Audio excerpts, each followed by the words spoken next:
Everyone, आज का video बहुत इंपॉर्टेंट होने वाला है उन लोगों के लिए जो कि 10th स्टैंडर्ड में हैं अभी और जो 10th का बोर्ड एग्ज़ाम देने वाले हैं मार्च में।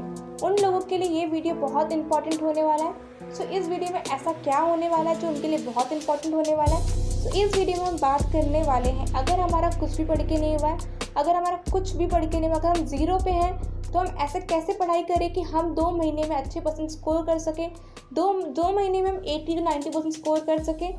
लेकिन हमारा कुछ पढ़ के नहीं हुआ है तो क्या ये पॉसिबल है कि हम 2 महीने में बहुत अच्छा परसेंट स्कोर कर सकते हैं? तो हाँ, ये पॉसिबल है कि आप 2 महीने पढ़ के अच्छे से पढ़ के आप 80-90% स्कोर कर सकते हो ईजिली। इससे कोई फ़र्क नहीं पड़ता है कि आपने कुछ नहीं पढ़ा है, आपको कुछ नहीं आता है। अगर आपको कुछ भी नहीं आता, आपने कुछ नहीं पढ़ा है, फिर भी आप 2 महीने पढ़ाई करके इस टेक्निक को फॉलो करते हुए आप आराम से 80-90% स्कोर कर सकते हो। ये उन बच्चों के लिए भी बहुत हेल्पफुल होने वाला है जिनका 20% पढ़ के हो चुका है, जिनका 50 हो चुका है, जिनका 80% पढ़ के हो चुका है। उन बच्चों के लिए भी ये वीडियो बहुत हेल्पफुल होने वाला है। इस वीडियो में हम टेक्निक्स की बात करेंगे कि कैसे पढ़ाई करें 2 महीने में, जिससे हमारा पूरा पोर्शन ख़त्म हो जाए और हम अच्छे मार्क्स स्कोर कर सकें। चलिए शुरू करते हैं। तक हमारा बहुत टाइम वेस्ट हो चुका है। पहला काम आपको ये करना है कि आपको ये भूल जाना है कि आपने पास्ट में क्या किया, आपका टाइम बर्बाद, आपने टाइम वेस्ट कहाँ किया, बहुत सा टाइम चला गया है। इन बात को आपको भूल जाना है। आपको याद रखना है, तो इतना ही याद रखना है कि आपके सिर्फ 2 महीने आपको हर एक दिन को काउंट में लाना होगा। हर एक दिन को आपको कुछ तो बेनिफिशियल बनाना होगा। हर एक दिन में ऐसा कुछ करना होगा कि आप हर एक दिन बोर्ड एग्ज़ाम में अच्छे मार्क्स स्कोर करने की तरफ अपने कदम बढ़ाते जाओ। ऐसा ना हो कि आपका हर दिन आपका वेस्ट हो। आप जैसे आपने पहले वेस्ट किया वैसे आप इस महीने को वेस्ट कर दो, सोचने में कि मेरे को तो कुछ पढ़ के नहीं हुआ है, मेरे को कुछ नहीं आता, मेरा कुछ नहीं होगा, मेरे को कम मार्क्स गिरेंगे। ये सोचने में आप अपना टाइम बर्बाद ना करो, आप एक्शन लो। अब सोचो नहीं, एक्शंस लो। हर दिन एक ऐसा एक्शन लो जिससे कि आप बोर्ड एग्ज़ाम में अच्छे मार्क्स लाने के लिए आप एक कदम आगे बढ़ाओ। ठीक है, आपको अपना टाइम सोचने में बर्बाद नहीं करना है। आपको प्रॉब्लम्स पे ध्यान नहीं देना है, आपको सॉल्यूशन पे ध्यान देना है। ठीक है, बेसिकली जब भी प्रॉब्लम में होते हैं, कोई चीज़ ऐसी होती है तो हम क्या करते हैं, प्रॉब्लम को लेके बैठ जाते हैं। लेकिन हमें ऐसा नहीं करना चाहिए। हमें प्रॉब्लम पे सिर्फ 5% अटेंशन देना चाहिए और 95% फोकस सॉल्यूशन पे देना चाहिए। लेकिन हम क्या करते हैं, इसका पूरा अपोजिट करते हैं। 98% हम प्रॉब्लम्स पे ध्यान देते हैं और 2% सॉल्यूशन पे। तो क्या होता है, उससे हमारा बहुत लॉस होता है, वही अटकते रह जाते हैं। अब हमें ऐसा नहीं करना है, जो भी हुआ उसे भूल जाना है। बस इस बात को ध्यान में रखना है कि 2 महीना मेरे पास है, हमें ऐसे पढ़ना है 2 महीने में कि हम एक अच्छे परसेंट स्कोर कर चुके 10th के बोर्ड एग्ज़ाम में। ठीक है, हमें अपना टाइम अब बर्बाद नहीं करना चाहिए। ठीक है, इस बात को अपने आप को आपको समझा लेना है एकदम अच्छे से, एकदम अच्छे समझा लेना है। और इसको जो मैं बताने वाली हूँ टेक्निक को फॉलो करना है। अगर आप टेक्निक को फॉलो करते हो, बिलीव में आप 80-90% आराम से स्कोर कर सकते हो।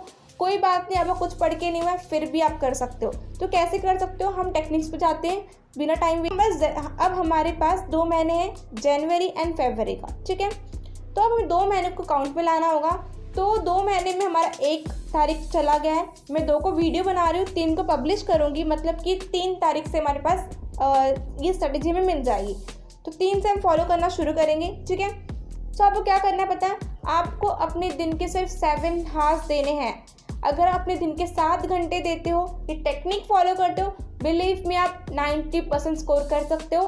कोई बात नहीं, आपको कुछ पढ़ के नहीं हुआ, कोई फ़र्क नहीं पड़ने वाला इससे कि आपको कितना पढ़ के हुआ कितना नहीं हुआ। आप 90% स्कोर आराम के साथ में कर सकते हो। अगर आप दिन के 7 घंटे एकदम वो वाले देते हो कि आप उसमें बिल्कुल डिस्ट्रैक्ट नहीं होते हो, बिल्कुल दूसरा काम नहीं करते हो, सिर्फ फोकस करते हो 7 घंटे एकदम पढ़ाई पे, बुक को अपना प्यार मान के एकदम शिद्दत से पढ़ाई करते हो ना, बिलीव मी आप 80-90% स्कोर कर सकते हो आराम के साथ। कैसे करना है, तो जनवरी में हमने डिवाइड किया है, जनवरी को 7 डेज़ में। कैसे किया है, 7 डेज़ में डिवाइड किया है 4 इसमें, मतलब कि 3 to 9 एक 7 डेज़ है। 7 डेज़ हम साइंस करेंगे, 3 to 9 हम 7 डेज़, 3 तारीख से 9 तारीख तक हम साइंस करेंगे। फिर 10 से लेके 16 तारीख तक हम सोशल स्टडीज़ करेंगे। 17 से लेके 23 तक हम लोग साइंस करेंगे फिर से। 24 से लेके 30 तक हम लोग सोशल स्टडीज़ करेंगे फिर से। ठीक है, मतलब कि 3 तारीख से लेके 9 तारीख तक हम लोग साइंस करेंगे 5 घंटे। ठीक है, तो आपको दिन वाइज बता रही हूँ मैं। तो 3 तारीख से लेके 9 तारीख साइंस का हमारा है, फिक्स है ये। फिर हम लोग पता कैसे करने वाले, तो क्या हम मैथ्स नहीं करने वाले, तो क्या हम लैंग्वेज नहीं करने वाले, तो लैंग्वेज को भी हमें ध्यान देना। आप ये भूल जाओ कि आप एग्जाम के एक दिन पहले पढ़ के जाओगे लैंग्वेज में पैसेज आने वाला है, कुछ पढ़ना तो है नहीं, बहुत ईजी जाएगा, तो ये भूल जाओ। अगर आपको अच्छे मार्क्स स्कोर करना है तो लैंग्वेज एक ऐसा सब्जेक्ट है जिससे आपको परसेंटेज बूस्ट करने में हेल्प मिलता है, जिससे आपका परसेंटेज बूस्ट होता है। लेकिन अगर आप लैंग्वेज पे ध्यान नहीं देते हो तो आपका परसेंटेज ड्रॉप होता है। वो एक ऐसा है जिसमें आपको ज़्यादा पढ़ना नहीं पड़ता है, लेकिन अगर आप थोड़ा ही पढ़ोगे ना तो आप अच्छे मार्क्स ला सकते हो, जिससे आपकी परसेंटेज में फ़र्क पड़ेगा, आपका परसेंटेज हाई होगा। लेकिन हम पता है क्या करते हैं, उसको बिल्कुल ध्यान नहीं देते, ईजी समझ के छोड़ देते हैं, उससे हमारा परसेंटेज ड्रॉप हो जाता है। कभी कभी तक क्या होता है, हमारा साइंस में मैथ्स में अच्छे मार्क्स मिल जाते हैं, लेकिन हमारे लैंग्वेज में मार्क्स कम होते हैं, उसकी वजह से हमारा परसेंटेज भी कम हो जाता है। लेकिन हमें ये गलती नहीं करनी, हमें हर एक को इंपॉर्टेंस देना है और हर एक को इक्वल पढ़ना है। पता हम क्या करने वाले हैं, तो हमें 3 to 9 तक क्या करना है, 3 तारीख से 9 तारीख तक क्या करना है, 5 घंटे हमको साइंस को देना है, 1 घंटा हमको मैथ्स को देना है। मैथ्स बहुत इंपॉर्टेंट है, मैथ्स को डेली करना चाहिए। अगर मैथ्स डेली नहीं करेंगे हम तो मैथ्स में हमारा बहुत कम मार्क्स आएगा, चांस है कि फेल भी हो जाए, क्योंकि मैथ्स हर किसी को टफ जाता है, हर किसी को टफ जाता है। तो इसलिए हमें मैथ्स को डेली करना है, डेली पूरे दिन हर दिन डेली मैथ्स करना है 1 घंटे के लिए। आप ऐसा कर लो, टाइमर लगा लो 1 घंटे का, उसमें आपके 2 सम हो रहे हैं कोई बात नहीं, 1 सम हो रहा है कोई बात नहीं, जितने भी हो रहे हैं कुछ नहीं हो रहा है कोई बात नहीं, लेकिन आपको 1 घंटा मैथ्स प्रैक्टिस करना है तो करना ही है।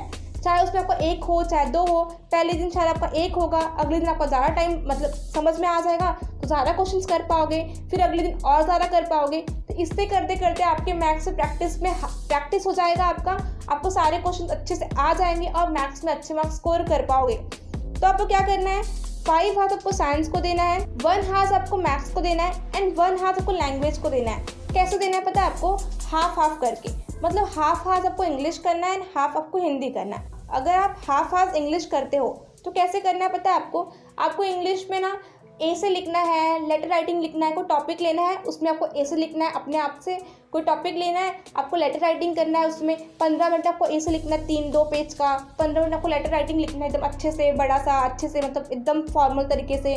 तो ऐसे आपको अपने आप को टाइमिंग के हिसाब से ए से और लेटर की प्रैक्टिस करनी है। फिर जो राइटिंग स्किल्स अदर्स होते हैं, डायलॉग राइटिंग होती है, सबकी आपको प्रैक्टिस करनी है हर दिन इंग्लिश का आधे घंटे में। और आपको पता है क्या करना है, आपके पास ना इंग्लिश का डाइजेस्ट होगा, उसको आपको फॉलो करना है। उसमें पैसेज होते हैं तो उस पैसेज को आपको पढ़ना है, उसमें से आंसर ढूंढने की कोशिश करनी है, फिर आपको लेसन रीड करनी चाहिए। पोएम आपको रीड करना बहुत जरूरी है, बिकॉज पोएम के जो क्वेश्चन आपको इजीली मिलते नहीं है पोएम के अंदर। पोएम के क्वेश्चंस को देखने कि अच्छा पोएम ऐसा है तो क्वेश्चन किस टाइप के आए, आंसर कैसे मिल रहा है, ये सीखना है आपको। उसमें से पोएम के आपके राइटर के नेम, पोएम का समरी देखना चाहिए आपको, और आपको पैराग्राफ पूरा जो भी डाइजेस्ट पैराग्राफ है ना सबको सॉल्व करो, क्योंकि डाइजेस्ट में कि 2 पैराग्राफ 100% आते हैं एग्जाम में और एक पोएम 100% उसमें से ही आता है। इसलिए आप पूरा डाइजेस्ट अच्छे से प्रैक्टिस करो, हर दिन प्रैक्टिस करो। लर्न करने की ज़रूरत नहीं है, लेकिन प्रैक्टिस करो कि कौन सा आंसर कैसे मिलता है और कौन सा आंसर कैसे लिखते हैं। अब उसमें पता क्या होता है, पर्सनल चॉइस का क्वेश्चन होता है, आपको वो लिखने की प्रैक्टिस करनी चाहिए। तो आपको आधे घंटे हमेशा हर दिन आधे घंटे आपको इंग्लिश की प्रैक्टिस करनी चाहिए, और हाफ आपको हिंदी करना है। हिंदी में सेम वैसे करना है, उसका डाइजेस्ट ले लो, उसमें लेटर राइटिंग लिखना सीखो, पत्र लेखन, निबंध लेखन जो भी हो सीखो उसको। उसके अलावा पता क्या कर सकते हो आप ना, हिंदी में क्या होता है बेसिकली आपको पोएम के क्वेश्चन ना मिलते नहीं है उसमें से, इसलिए आपको पोएम पढ़ना है, पोएम की समरी पढ़नी है, फिर देखना है किस टाइप का क्वेश्चन पूछा गया और कैसे आंसर उसमें मिला है। ठीक है, आपको इसकी प्रैक्टिस करनी चाहिए। फिर आपको पैसेज की प्रैक्टिस करनी चाहिए कि कौन से टाइप के क्वेश्चन आए हैं, ग्रामर किस टाइप का है। अच्छा पैसेज अगर ऐसा है तो ग्रामर कैसा पूछा गया है, क्वेश्चन कैसे पूछे गए हैं, उसके और उसमें पर्सनल क्वेश्चन कैसे है, उसका आंसर कैसे लिखा है, उसको आंसर ढूंढना कैसे। आपको इन सब की प्रैक्टिस करनी चाहिए, डेली हाफ करना है। तो आपको क्या करना है बेसिकली 5 हाफ आपको साइंस करना है, 1 हाफ मैथ्स करना है एंड 1 हाफ में हाफ इंग्लिश और हाफ हिंदी। अब मराठी भी है ना, तो क्या करना है पता है, कभी आपको सपोज करो 3 तारीख को आपने हाफ इंग्लिश किया और हाफ आपने हिंदी करा है, तो आप 4 को क्या करोगे, हाफ आप मराठी करो और हाफ आप हिंदी करो। ऐसे करके आपको हर दिन स्विच करना है, ठीक है, अल्टरनेट करते रहना है, कभी इंग्लिश हिंदी, कभी मराठी हिंदी, कभी मराठी इंग्लिश, ऐसे करते हुए आपको स्विच करना है। तो ऐसे आपको 3 to 9 करना है, ठीक है, 3 to 9 आपको ये करना है, 3 तारीख से लेकर 9 तारीख तक इसको फॉलो करना है। फिर 10 से 16 आपको क्या करना है, 10 से 16 आपको सोशल स्टडीज़ को करना है। सोशल स्टडीज़ को करना है मतलब कि 5 घंटे आपको सोशल स्टडीज़ पढ़ने हैं। मतलब कैसे करना है, मतलब आपको 10 से लेकर 16 तक क्या करना है, हर दिन आपको 3 हार्स आपको हिस्ट्री करना है, 1.5 घंटे आपको ज्योग्राफी करने हैं एंड आधे घंटे आपको सिविक्स करना है। और सेम 1 घंटा मैथ्स और 1 घंटा लैंग्वेज को, कभी आधा घंटा इंग्लिश तो कभी आधा घंटा हिंदी, इंग्लिश हिंदी, कभी हिंदी मराठी, ऐसे करते हुए। फिर आपको 17 से लेकर 23 तक आपको साइंस करना है, फिर 5 घंटे आपको साइंस करने हैं, 1 घंटा मैथ्स, 1 घंटा लैंग्वेज को स्विच करते हुए, ठीक है। फिर 24 से लेकर 30 तक आपको फिर सोशल स्टडीज़ को करना है। कैसे करना है, 3 घंटा हिस्ट्री, 1.5 घंटा ज्योग्राफी, आधा घंटा सिविक्स को, और उसमें 1 घंटा मैथ्स एंड आधा घंटा लैंग्वेज को देना है आपको स्विच करते हुए। तो ऐसे करते हुए जनवरी का महीना ख़त्म हो जाएगा। तो जनवरी जब ख़त्म होगा तब तक आपको ऑलमोस्ट बहुत कुछ पढ़ के हो चुका होगा। फरवरी में अब देखते हैं फरवरी में हमें क्या करना है। तो आपको फरवरी में 1 से 5 तक, जो 1 से 5 होगा उसमें आपको पता क्या करना है, मैथ्स करना है। 1 से 5 आपको मैथ्स करना है 4 घंटे के लिए, 4 हार्स मैथ्स करना है, 2 हार्स साइंस करना है, 1 hours social studies and 1 hours language, half half करके।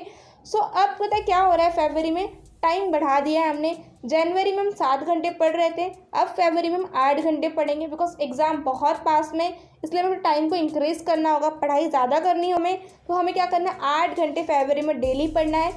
आपको 4 घंटे मैथ्स करना है 1 to 5 तक, 1 तारीख से लेकर 5 तारीख तक 4 घंटे मैथ्स करने हैं, 2 घंटे साइंस, 1 घंटा सोशल स्टडीज़ एंड 1 घंटा लैंग्वेज, हाफ हाफ करके, ठीक है, स्विच करते हुए। फिर आपको 6 to 10 क्या करना है, 4 घंटे साइंस करने हैं, 2 घंटे मैथ्स, 1 घंटा सोशल स्टडीज़ एंड 1 घंटा आपको लैंग्वेज करना है, स्विच करते हुए। फिर आपको 11 to 15 क्या करना है, आपको सोशल स्टडीज़ करना है 4 घंटे के लिए, 2 घंटा आपको साइंस करना है, 1 घंटा मैथ्स और 1 घंटा लैंग्वेज। सो ऐसे करते हुए फरवरी का 1 से लेकर 15 तक करना है। फिर आपको क्या करना है, अब तक आपका ऑलमोस्ट सब कुछ पढ़ के हो चुका होगा, इतना तो हो चुका होगा जिससे आप 70% आराम से स्कोर करो। लेकिन अभी भी टाइम हमारे पास है, पढ़ने को बहुत कुछ बचा ही होगा फिर भी। तो 15 to 18 आपको क्या करना है, मैथ्स करना है, और जो भी चीज़ बची है आपकी साइंस में, सोशल स्टडीज़ में जो बची है, जो भी आपका सब्जेक्ट बचा हुआ है उसको आपको पढ़ना है। अब जो रिमेनिंग डेज है उसमें आपको उसको पढ़ना है, उसके बाद आपको रिविज़न करना है। जो भी आपने पढ़ा है उसको आपको रिविज़न करना है रिमेनिंग डेज में। अगर आप ये चीज़ फॉलो करते हो तो बिलीव मी, गारंटी है कि आप आराम से 80-90% स्कोर कर जाओगे बिना किसी टेंशन का। मार्च में टाइम बचने वाला है आपका, तो मार्च में जो दिन बचे हैं उसमें आप प्रैक्टिस कर सकते हो, क्वेश्चन पेपर सॉल्व कर सकते हो।